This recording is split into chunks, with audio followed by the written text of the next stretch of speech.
మారిపోతున్న కాలంతో పాటుగా రాజ్యాలు కాస్త సిటీగా మారిపోయి ఫ్యాక్టరీలను అన్నిటినీ కూడా సృష్టించి వాతావరణాన్ని కాలుష్యం చేస్తున్నాయి. ఈ విధంగా ఉన్నటువంటి ఇక్కడ రాజ్యం కాస్త బాగా ఉండాలి, ఎలాంటి మార్పులు రాకూడదని చెప్పి ఈ రాజ్యంలోని రాజు, ఈయన పేరే మహేంద్రవర్మ. ఈయన వాళ్ళ తరతరాల నుంచి ఇస్తున్నటువంటి వారసత్వము రాజ్యాన్ని కాపాడడము. నోట్ల ద్వారా వచ్చినటువంటి డబ్బు ద్వారా మనుషులు కాలుష్యానికి గురవుతారని, అదేవిధంగా అక్రమాలు, దోపిడీలు ఈ విధంగా మార్పు రాకూడదని తన రాజ్యాన్ని కాపాడడానికి ఈయన పూనుకున్నాడు. ఇతనే మహేంద్రవర్మ. ఇతను అనుకున్నట్టుగానే వారసత్వాన్ని నిలబెట్టుకున్నాడు. తన రాజ్యం చుట్టూ ఏ రాజ్యాలు చేరకుండా అతని రాజ్యంలోనే పంటలు, వాతావరణం అన్నిటినీ చాలా చక్కగా రూపొందించాడు. ఇతని భార్య పేరే సత్యవతి. ఈమె సత్యాన్ని చాలా తూచా తప్పకుండా ఉండే విధంగా ఉంటుంది. చూడడానికి చాలా అందంగా, అనుకువగా ఉంటుంది.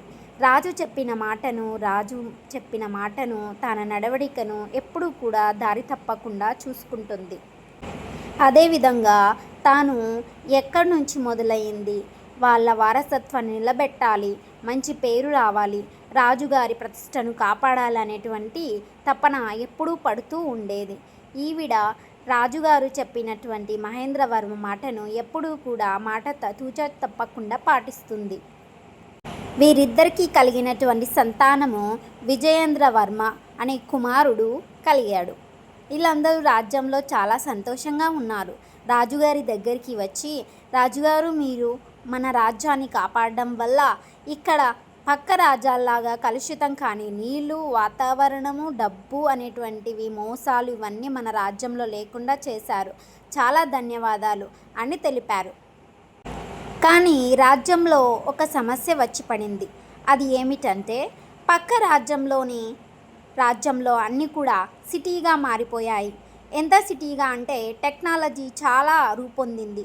ఆ టెక్నాలజీ వచ్చి ఈ రాజ్యాన్ని ఎక్కడ కుప్పకూలుస్తుందో అని రాజుగారు చాలా కంగారు పడ్డాడు. మంత్రితో ఈ విధంగా మాట్లాడాడు. ఏమిటి మంత్రి గారు, ఇప్పుడు మనం ఏమి చేద్దాము, ఏమి చేస్తే బాగుంటుంది మన రాజ్యం అని అడుగుతాడు. ఏమీ లేదు రాజుగారు, మన రాజ్యమంతా కూడా చుట్టుపక్కలకి మనకి ఎటువంటి అవసరము లేదు కాబట్టి అన్నీ మన రాజ్యంలోనే లభిస్తాయి కాబట్టి మనము గోడలు కట్టేసి పెద్దని కట్టేసి మనము ఏవి రాకోకుండా చేసేసుకుందాము అని చెప్పేసి అంటారు. అదేవిధంగా గోడలను నిర్మిస్తారు. రాజ్యంలో నుంచి ఏం జరుగుతుందో చూడడానికి మాత్రం ఒక ద్వారాన్ని రూపొందిస్తారు.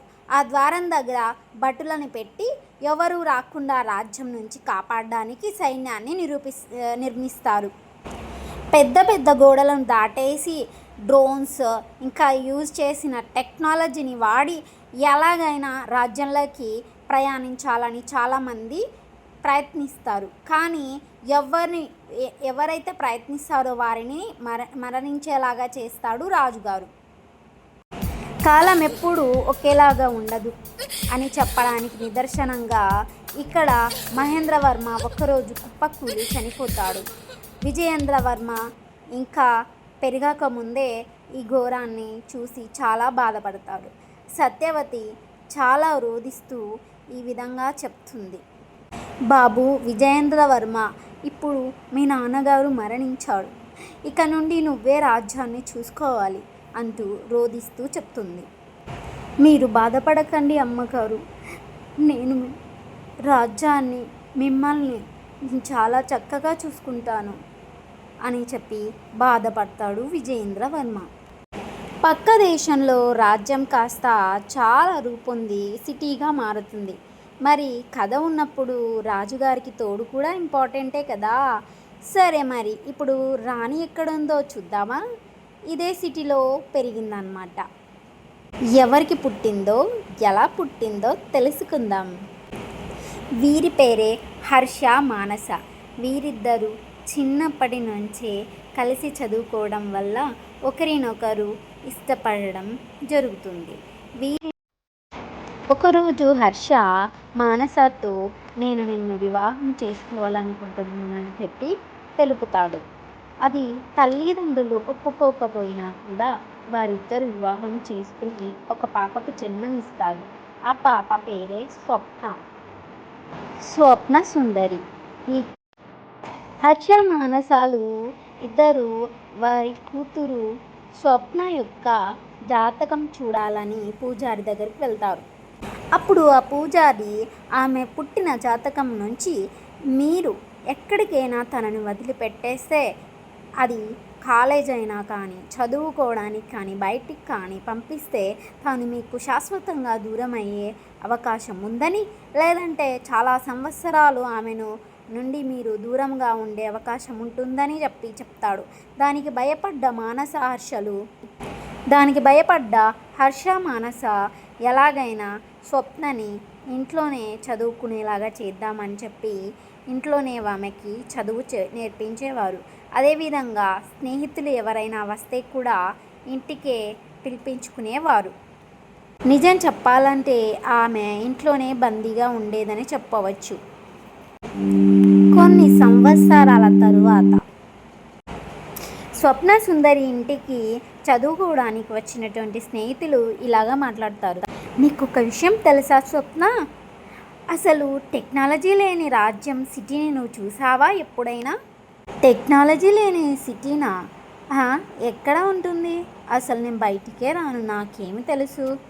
అవును, కానీ అసలు టెక్నాలజీ లేకుండా చాలా మంచి వాతావరణము, అసలు పక్షులు, ఇంకా చాలా బాగుందంట రాజ్యం. ఆ రాజ్యంలో మహేంద్రవర్మ రాజు అంట. ఆయన మరణించిన తర్వాత ఒక రాజు ఉన్నాడు, ఆయన పేరే విజయేంద్రవర్మ అంట. మేము విన్నాము, కానీ మాకు కూడా వెళ్ళాలని ఆశగా ఉంది, చూడాలని అని అంటారు. మనమందరం కలిసి ఎవ్వరికీ తెలియకుండా ఆ రాజ్యంలోకి ప్రవేశించడానికి ప్రయత్నించవచ్చు, నువ్వు కూడా వస్తావా అని అడుగుతారు. ఎప్పటికీ బయటికి వెళ్ళనటువంటి స్వప్న సుందరికి అదొక ఆశగా మిగిలిపోయి ఎలాగైనా ఇంట్లో మాట్లాడాలని అనుకుంటుంది. అయితే నేను కూడా అడుగుతాను అనుకుంటుంది. పేరెంట్స్ దగ్గరికి వెళ్ళి, మమ్మీ డాడీ, నేను ఇలా మా ఫ్రెండ్స్తో బయటికి వెళ్ళాలని కోరుకుంటున్నాను, మీరు అనుమతిస్తే నేను వెళ్ళాలని కోరుకుంటున్నాను అని అడుగుతుంది. ఏమిటి స్వప్న నువ్వు మాట్లాడేది? ఎప్పుడూ లేనిది ఇప్పుడేంటి కొత్తగా?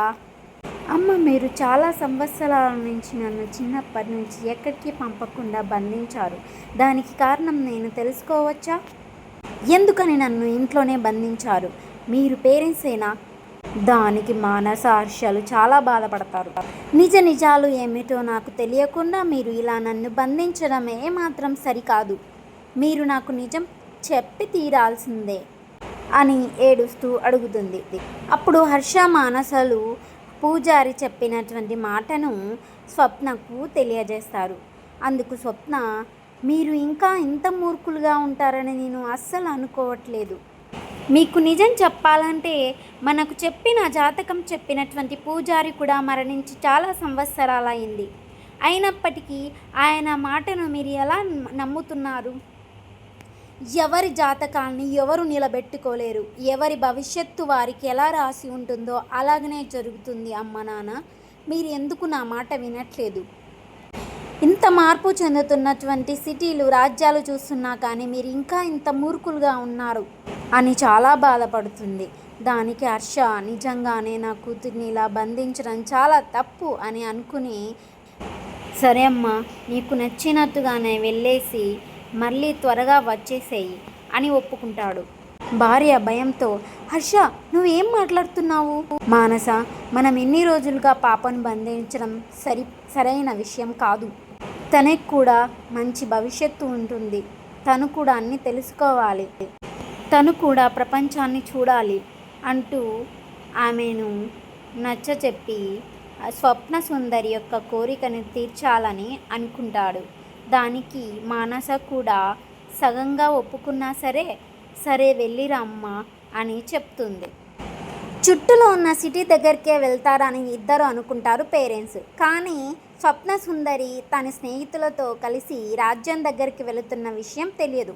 తెలిస్తే వద్దని చెప్పేవారు. ఎందుకంటే రాజ్యంలోకి ఎవరు వెళ్ళినా మరణించే వస్తున్నారు కాబట్టి తన కూతురు మరణిస్తుందని వాళ్ళు భయంతో వద్దనేవారు. కానీ ఆ విషయం తెలియదు హర్షకు, మానసకు. ఇంకా వాళ్ళ ఫ్రెండ్స్తో తిను వెళ్ళిపోతుంది. ఈ కొమాన్ గాయ్స్, మనం ఇప్పుడు వచ్చేసాము. నాకు చాలా ఆనందంగా ఉంది. నేను ఇలా బయటికి వస్తానని అస్సలు అనుకోలేదు. నేను చెప్పానుగా సుందరి, నువ్వు ఎందుకని నమ్మలేదు నా మాట. ఇంకా మనం వెళ్దాం పదండి. వీరందరూ కూడా బస్సు ఎక్కి ఆ రాజ్యం దగ్గరికి చేరుకుంటారు. రాజ్యం బయట ఉన్నటువంటి గోడల దగ్గర కాకుండా ఎంట్రన్స్లో సైన్యం ఉన్నటువంటి ప్లేస్కి అయితే వీరు వెళ్తారు. ఎందుకంటే వీళ్ళు ఆల్రెడీ చదివేశారు. సో సుందర్ని తీసుకెళ్ళి ఆ సైన్యం ఉన్నటువంటి ప్లేస్కి అయితే తీసుకుని వెళ్తారు. ఎప్పుడైనా సరే ఏమి జరుగుతున్నదనేది మనము ఎప్పుడూ చెప్పలేము. వీరందరూ కూడా ఒక పొగమంచు వచ్చేటువంటి మత్తుకు సంబంధించిన దాన్ని తీసుకుని వెళ్తారు.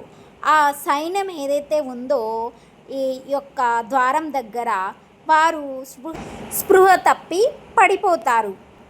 విజయేంద్రవర్మ చాలా పెద్దవాడు అయి ఉంటాడు. స్వప్నకు తగ్గ జోడుగా వయసు పెరిగి ఉంటుంది. ఇక్కడ విజయేంద్రవర్మ ఎవరైతే రాజ్యంలోకి వస్తారో వారిని చంపి తన రాజ్యాన్ని కాపాడుతూ ఉండేవాడు. అందుకని ఒక ప్రక్క రాజ్యాల వారికి చాలా భయము ఉండేది. ఎందుకంటే మరణం కుంటే కూడా బ్రతకడం చాలా ఇంపార్టెంట్ కాబట్టి ముఖ్యమైన విషయము ఈ రాజ్యంలోకి ప్రవేశించకంటే మంచిగా బ్రతికితే చాలనుకుని ఎవ్వరూ ప్రయత్నం చేసేవారు కాదు.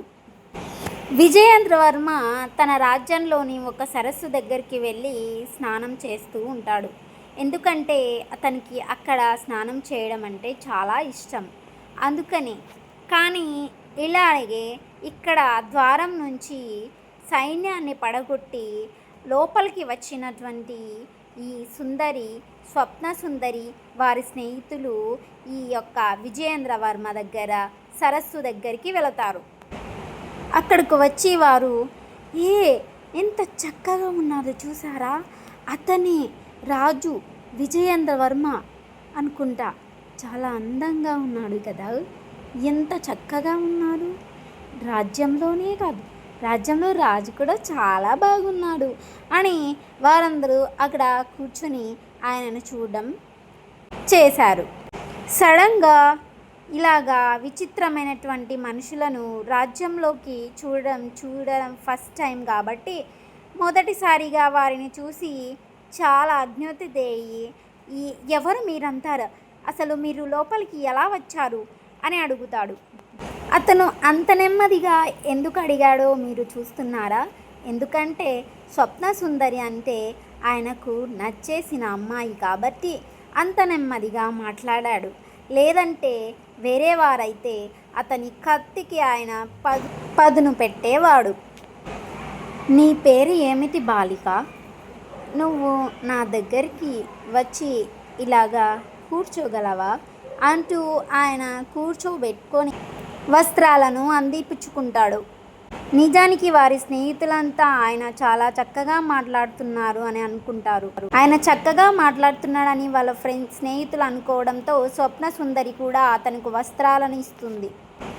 మరి ఆశ్చర్యపడే విషయం ఏమిటంటే వారి స్నేహితులు కలలో ఈ విధంగా అనుకుంటున్నాడు, విజయేంద్రవర్మ ఇలాగ మనల్ని చూసుకుంటాడు, ఆహా సుందరి అంటే నచ్చేసినట్టుంది, ఇలా చూసుకుంటాడు అని చెప్పి అనుకుంటారు. కానీ వీరు పొరబడ్డారు. విజయేంద్రవర్మ పైకి రాగానే స్వప్న సుందరి స్నేహితులను వారిని బంధించండి అని చెప్పి భటులకు, సైన్యానికి చెప్తారు.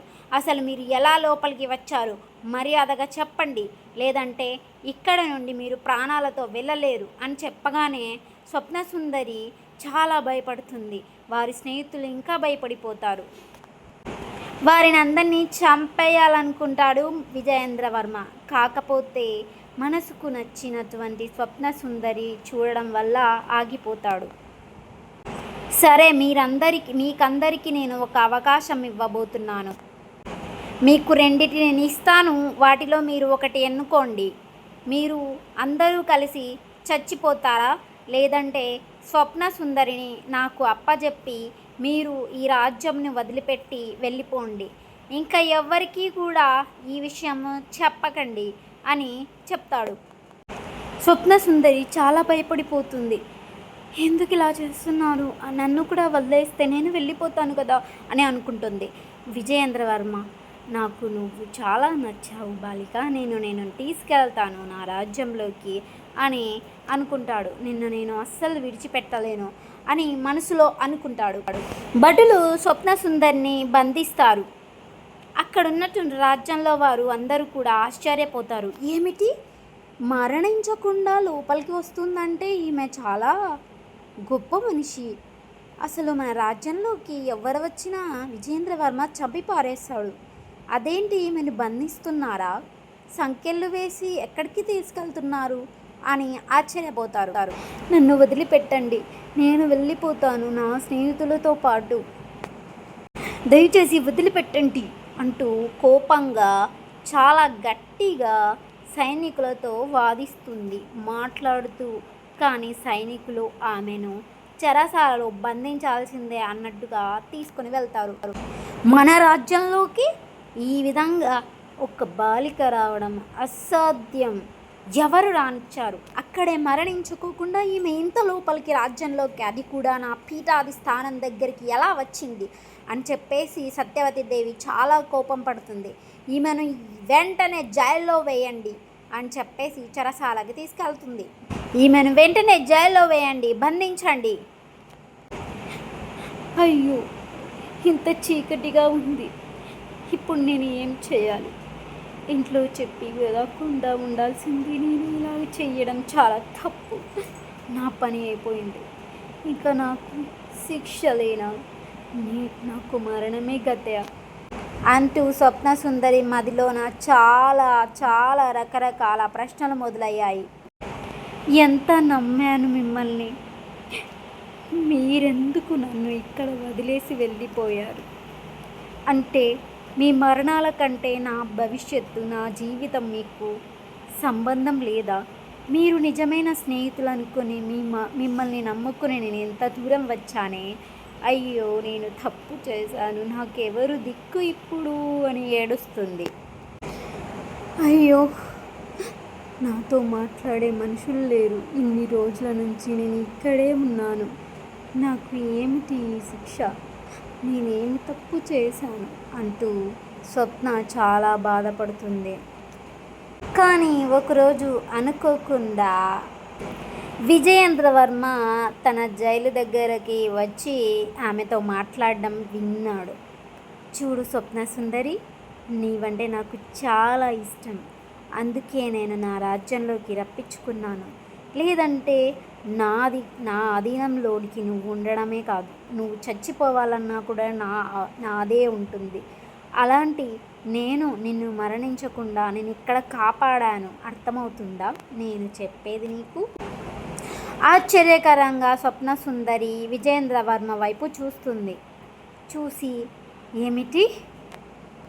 ఏమిటి మీది ఇష్టమా, మీకు కొంచెమైనా మనస్సాక్షి ఉందా, అసలు నేను నా ఫ్రెండ్స్తో పాటు వెళ్ళిపోయేదాన్ని, నన్ను ఇక్కడ తీసుకొచ్చి నన్ను ఇక్కడ బంధించి మీరు ఏది పెడితే అది తినేలా స్థితికి మీరు ఇలాగ చేశారు, మా స్నేహితులను వదిలేసి నన్ను ఇక్కడ బంధించారు, అది నిజమైన ప్రేమ అని మీరు అనుకోవడం అపోహ, మీ వల్లే నేను ఇప్పుడు ఈ స్థితిలో ఉన్నాను, దయచేసి మీరు ఇక్కడి నుంచి వెళ్ళిపోండి అంటుంది.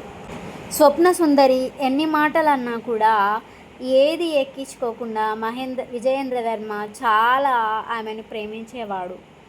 ఇంకా విసుగు చెందినటువంటి స్వప్న సుందరి ఇలా అయితే కాదు అని ఆలోచించుకుంటుంది. చాలా సంవత్సరాల వరకు ఆయన ఇలా వచ్చిపోవడం చూసి ఆయన మీద ఈమె కూడా మనసు పారేసుకుంటుంది.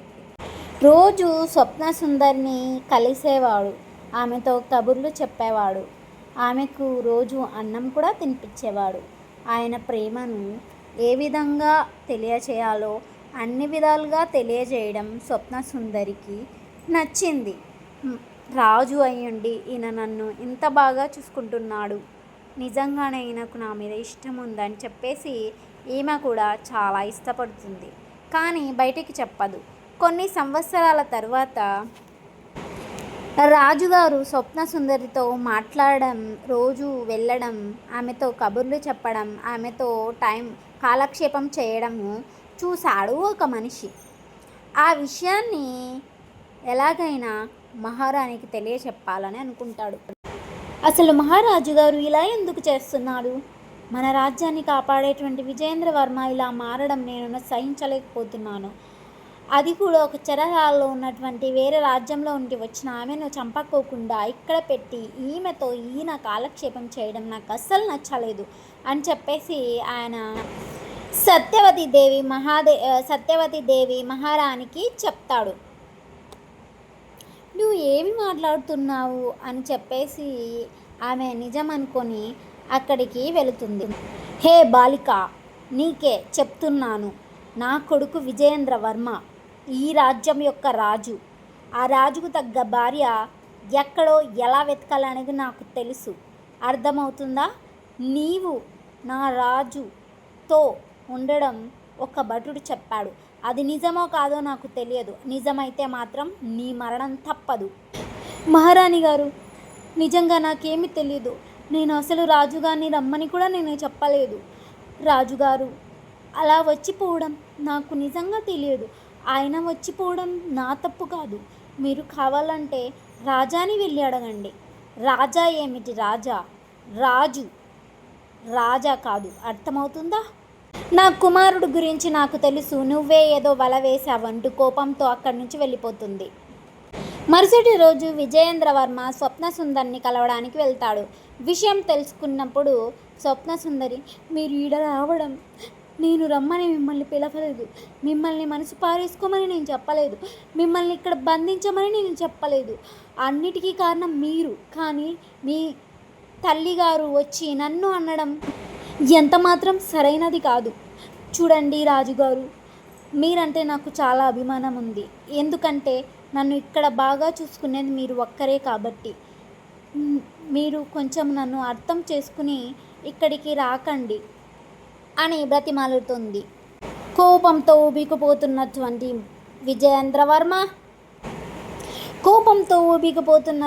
విజయేంద్రవర్మ సత్యవతి దేవి దగ్గరికి వెళ్ళి, అమ్మ, మీరేమి చేశారో మీకు అర్థమవుతుందా?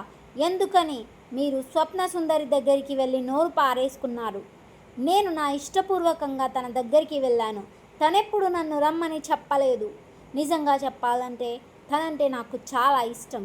అందుకే నేను బంధించాలనే పేరుతో ఈ రాజ్యంలోనే ఉంచాను. కానీ నేను ఎప్పుడు కూడా మీకు ఆ విషయం చెప్పలేదు. ఎందుకంటే నేను రాజ్యాన్ని కాపాడాలి అనేటువంటి మీ నమ్మకాన్ని నేను ఎప్పుడు వమ్ము చేయకూడదని. కాకపోతే నన్ను కూడా మీరు అర్థం చేసుకోండి. నాకు కూడా మనసుంది. నాకు నచ్చిన మనిషిని మీరు అలాగా అవమానించడం అస్సలు సరైనది కాదు. ఎలాగూ మీకు విషయం తెలిసింది కాబట్టి ఇప్పుడు చెబుతున్నాను. నేను ఎలాగైనా స్వప్న సుందరిని చేసుకుని ఈ రాజ్యానికి రాణిని నేను చేస్తున్నాను. ఇది మీ అంగీకారంతో. ఎంత ప్రేమగా పెంచాను నిన్ను విజయేంద్రవర్మ.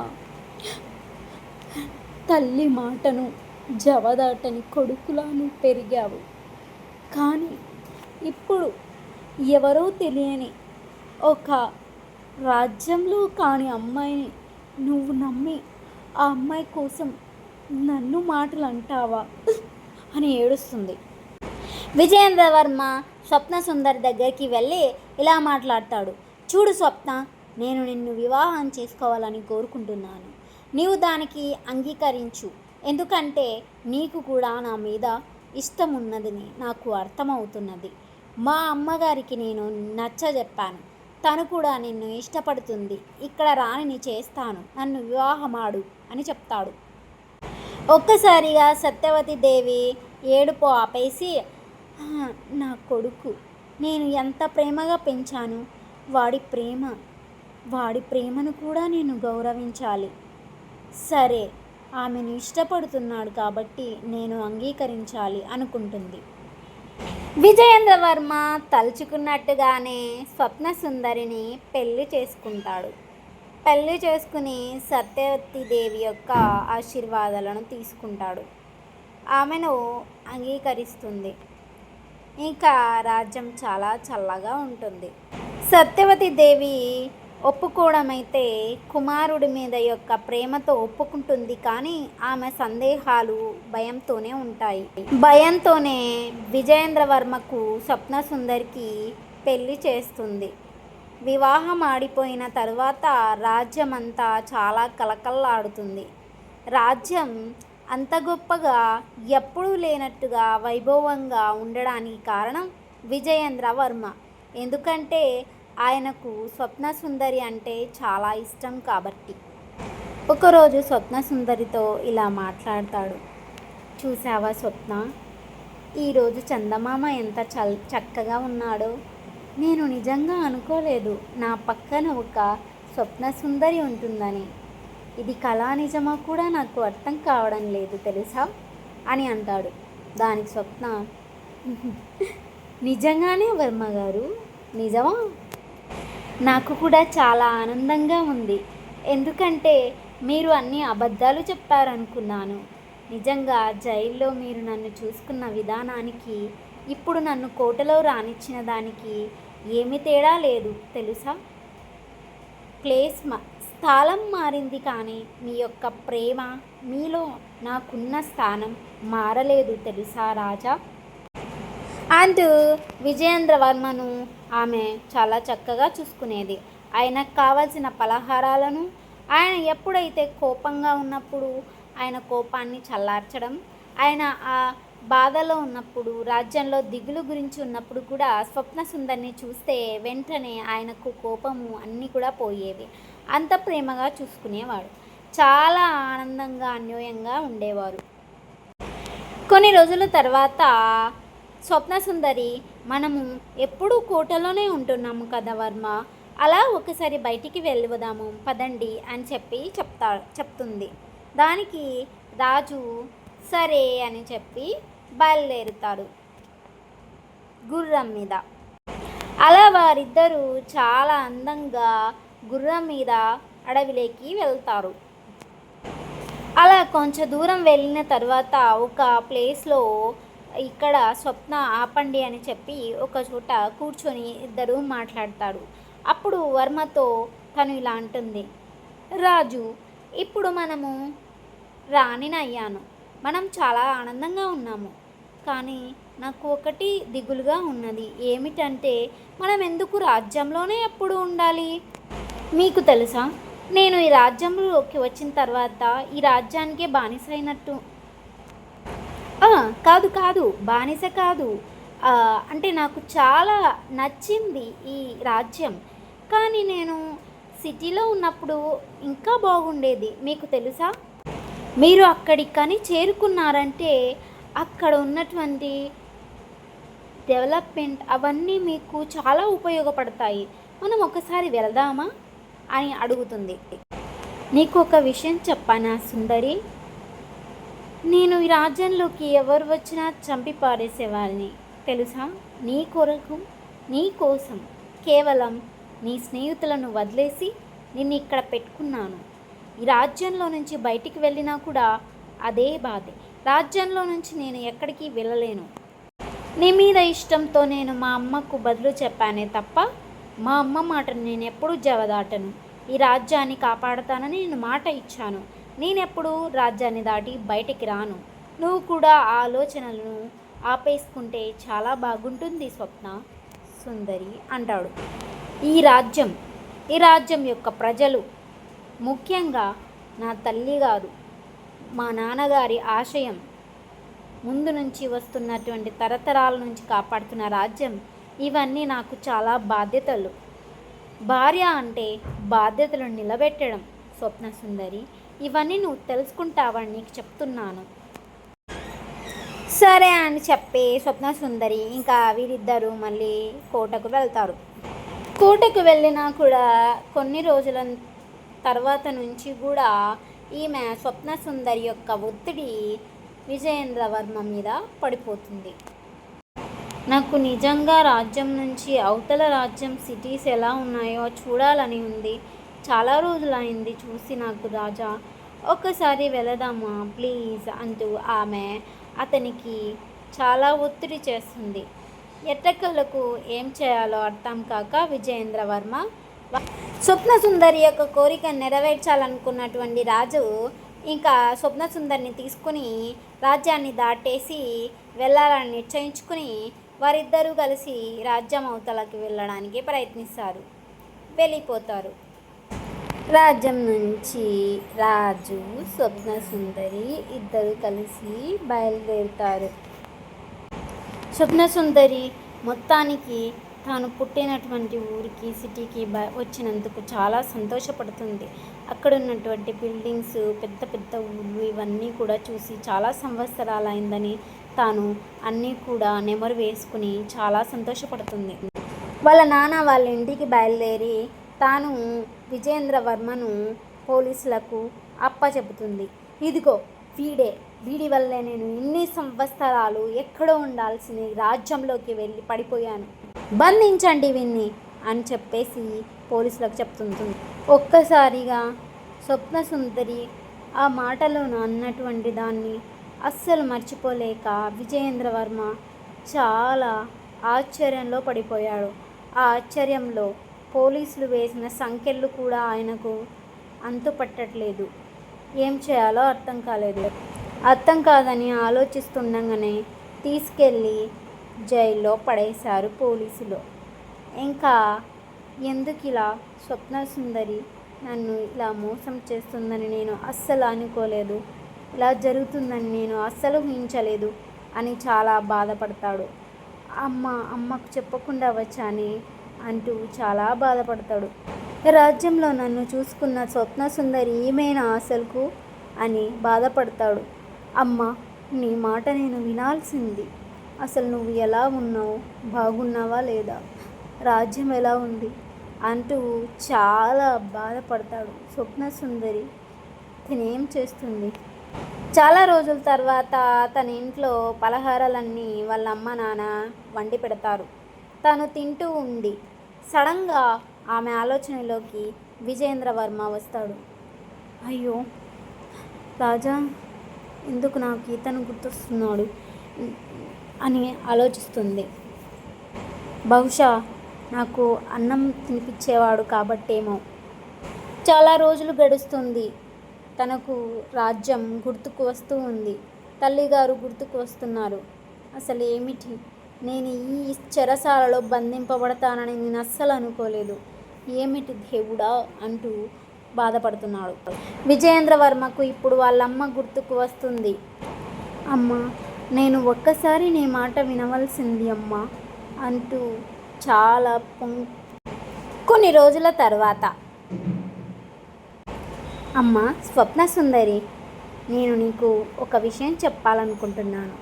చిన్నప్పటి నుంచి మేము పోగొట్టుకొని మేము చాలా బాధపడ్డాము. ఇక నుంచి అయినా నీకు మంచి భవిష్యత్తును ప్రసాదించాలనుకుంటున్నాను. నేను మంచి వివాహం చేయాలనుకుంటున్నాను ఒక అబ్బాయితో అని అంటాడు. దానికి స్వప్న సుందరి, నాన్నగారు నన్ను క్షమించండి, నేను మీకు విషయం దాచాను. చాలా రోజుల నుంచి విజయేంద్రవర్మ నాకు గుర్తుకు వస్తున్నాడు. ఆయన నన్ను చూసుకునే విధానం నాకు చాలా బాగుంది.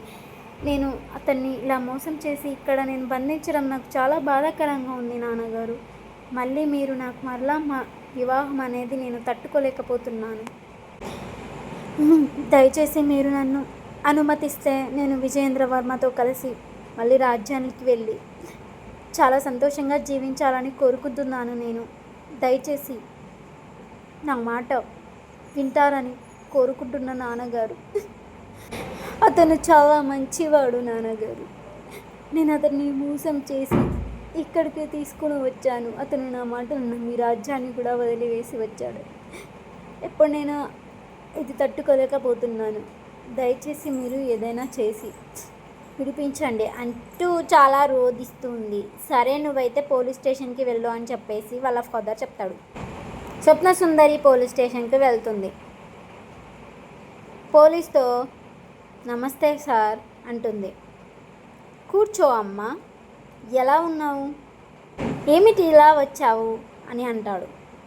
మీరు నాకు చేసిన ఉపకారం అంతా ఇంత కాదు సార్, కానీ మీకు నేను ఇప్పుడు చెప్పబోయే విషయం నచ్చకపోవచ్చు, కానీ తప్పదు. నాకు విజయేంద్ర వర్మతో ముందుగానే వివాహం జరిగింది.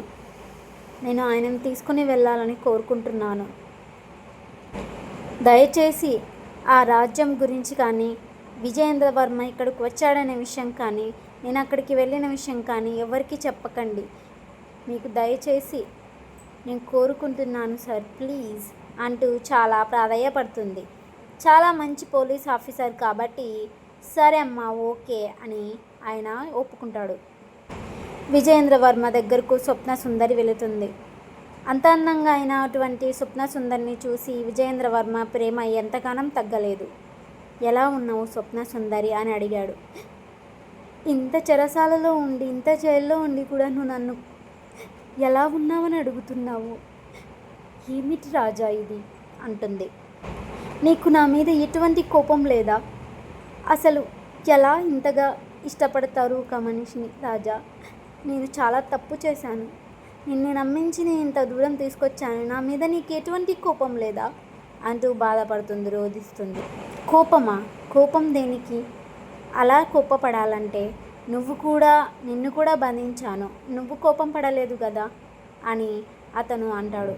అతనుకున్నటువంటి క్షమాగుణానికి ఆమె పాదాల మీద పడి వర్మను ప్రాధేయపడి క్షమించమని కోరుకుంటుంది. మళ్ళీ భార్యగా స్వీకరించమని చెప్పి విజయేంద్ర వర్మను కోరుకుంటుంది. ఏమిటి నువ్వు మాట్లాడేది స్వప్న సుందరి? మళ్ళీ ఏమిటి? మొదటి నుంచి ఎప్పటికీ నేను చనిపోయే మరణం వరకు కూడా నువ్వు నాకి భార్యవే. నువ్వు ఏం తప్పు చేసినా నేను క్షమించగలను అని చెప్పి అతను అంటాడు. అతని ప్రేమను చూసిన స్వప్న సుందరి కౌగిలించుకుని చాలా ఆనందపడ